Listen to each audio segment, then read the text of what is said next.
Good day, everyone, and welcome to the short explanatory video regarding debtors reconciliations. At this point, you are familiar with the basic accounting recording process. So in this video, we're going to focus more on internal controls. And the first two categories of objectives of internal controls that you need to familiarize yourselves with is the operational objectives, as well as the objective to adhere to compliance and financial reporting requirements. Operational requirements has to do with the management of the entity, the effectiveness and the safeguarding of the assets. When we think about compliance and financial reporting, that has to do with laws and certain accounting standards that we want to ensure that the financial information is timely, accurate, and complete. In this specific video, we're going to focus on debtors. So internal control measures specifically for debtors includes the proper design of source documents and sequential numbering to ensure that we have complete records, segregation of duties where one person in the entity is not responsible for every step in the process. That will include determining creditworthiness of clients, communicating with clients, and authorizing or adjusting the accounts of the debtors. The last internal control measure, which is the focus of this video, is the reconciliation between control accounts and individual accounts. If we can just pause for a minute on the reconciliation process. If you think about the Truth and Reconciliation Commission in South Africa, reconciliation, we're trying to get two entities to be in agreement. With accounting, we want to get two systems using the same information to include all the relevant transactions. In other words, being in agreement.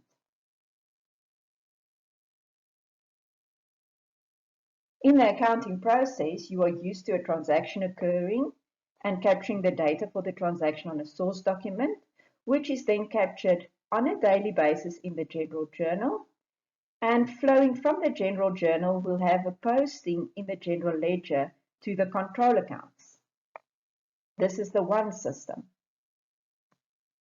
We also have a subsidiary ledger system where also every transaction and source document will be captured in the individual account of the debtor in the debtor's ledger.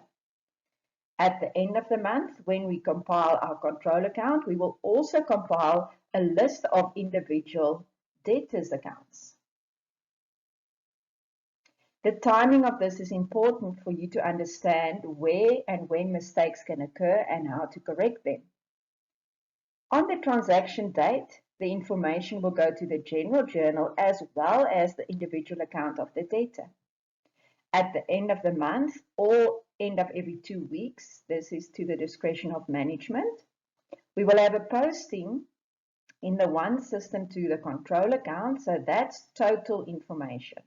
Control accounts, we deal with totals, and then at month end we will also compile a list of individual debtors account balances.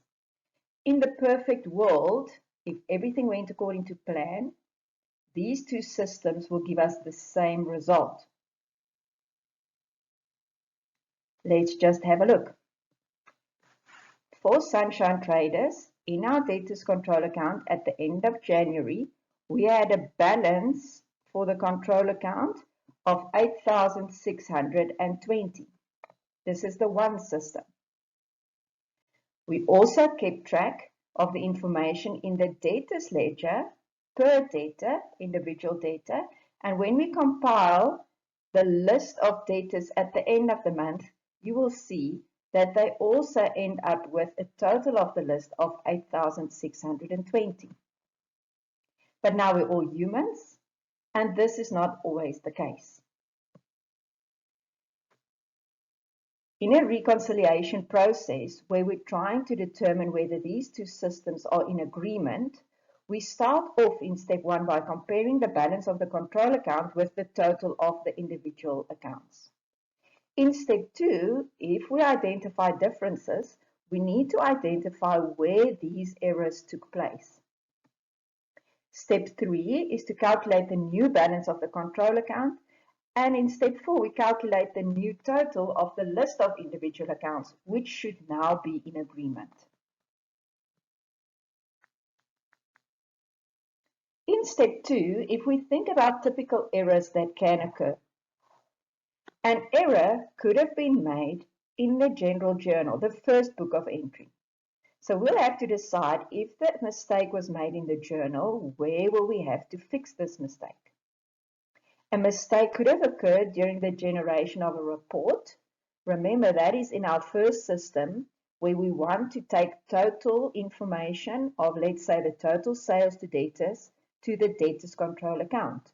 We will generate a report out of our general journal to identify all the sales to debtors. An error could have been made in the individual account of the debtor, that is in the debtors ledger. Other typical errors, a transaction that was omitted in totality. So the transaction occurred, but it was not recorded at all. Where will we fix this mistake? And the last typical error, an incorrect amount was used to record the transaction.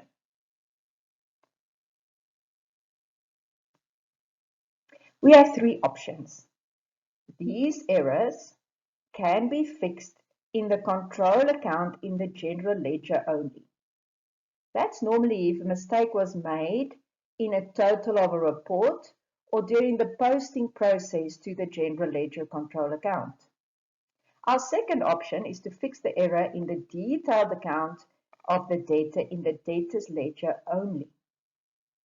This is if a mistake was made while transferring the transaction information to the detailed account of the debtor.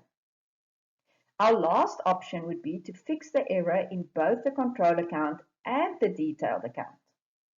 This would typically be if a mistake was made on the source document already, because you will agree that from our diagram, information on a source document will influence both the systems.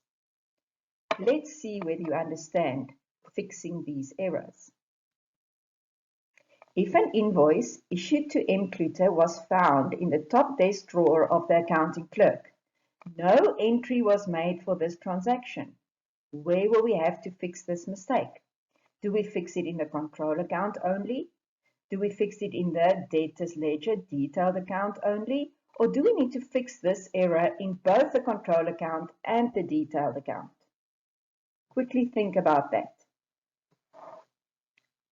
No entry was made.